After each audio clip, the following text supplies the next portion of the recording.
right, we're back and we have the #1 team with the greatest flower creation that I've seen up to this point.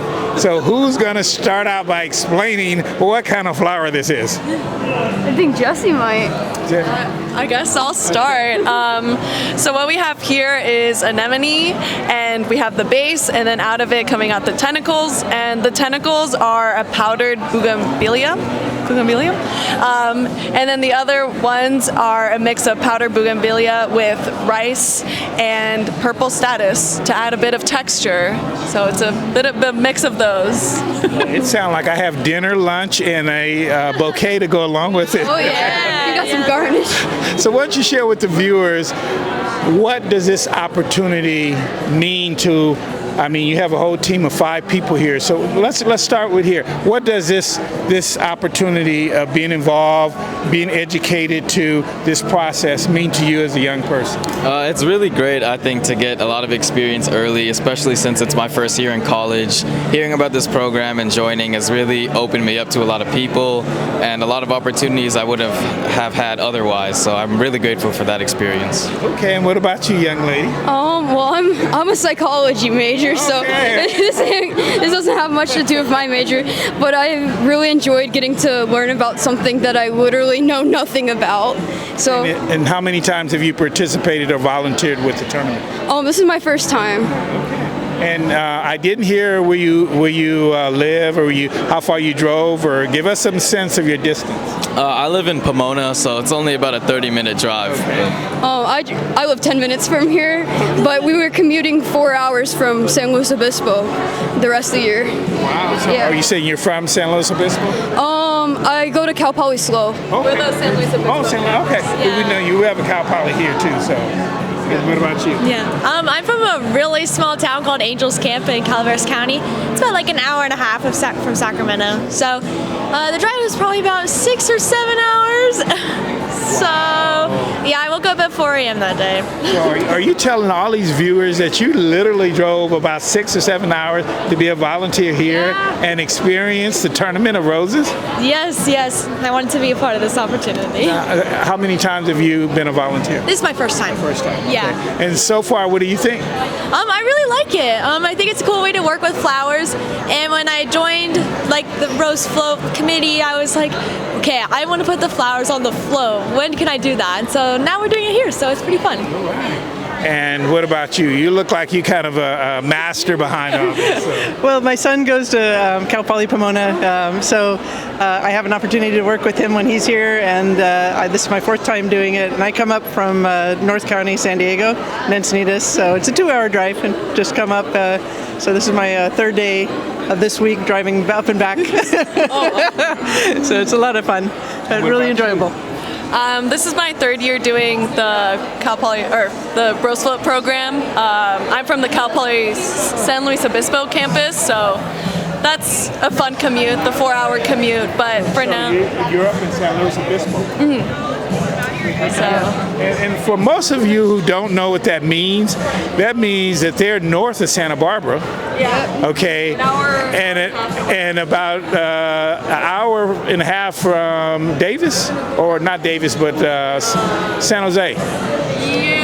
I think it's a little further. Yeah, I think it's like another 3 hours. Okay, not that far. Well, that's still a drive. That's still a drive. So why don't you share with the viewers, because one of the things that our Society TV like to share with the community and the society is, what does a partnership, an opportunity like this means to you, to see somebody created this process 130 years ago, and how relevant is it today? I'll start with you. I think what we have at like only the Cal Poly campuses, being the only school in the participating in the float, is a really, really great opportunity to start building leadership skills and just a ton of skills in general. We do a lot of welding. We encourage a lot of new participants to just join, even if they have no prior experience, to just be able to learn new things and learn by doing. fun stuff. What about with you? Since you're kind of Been around a little bit. What I really think is amazing is that it brings in people like the Boy Scouts, the Girl Scouts, children that are much younger, and it gives them an opportunity to try something and see something where people are working as a team to really get things done. And I think that's really an important building skill to see what they are able to do and what you can accomplish when you have a team working together and creating something as amazing as this. What about you? Yeah, I think it really brings a community sense. Anybody from anywhere can come and join the Rose Float, even if they have no experience. But we teach you and you learn. Like, I didn't know how to do any of this when I first joined, but now I know how to do it. So I think it's a good learning experience, and I think anybody could do it. And the Rose Float is a universally loved thing, so I think anybody could do this if you wanted to. What about you? I really just love it that we've got a bunch of half the people out here like engineering majors playing with flowers. I just think it's really great that we've got so many people from different backgrounds getting to try something that's completely unique to our program. Wow. What about you? What's the partnership behind all this? I just think that it's inspiring to see like two student groups from two different campuses come together and like actually put a whole float together. And most of us are like 18 to like 23, just like working on this by ourselves. Like Jesse said, it's like the only student-built float in the tournament. So I just think that that's a testament to what we can do. So, if I'm correct in what I'm hearing, viewers, so you can pick it up for yourself, it sounds like they've been hired to finish up a float that's going to come out of Cal Poly.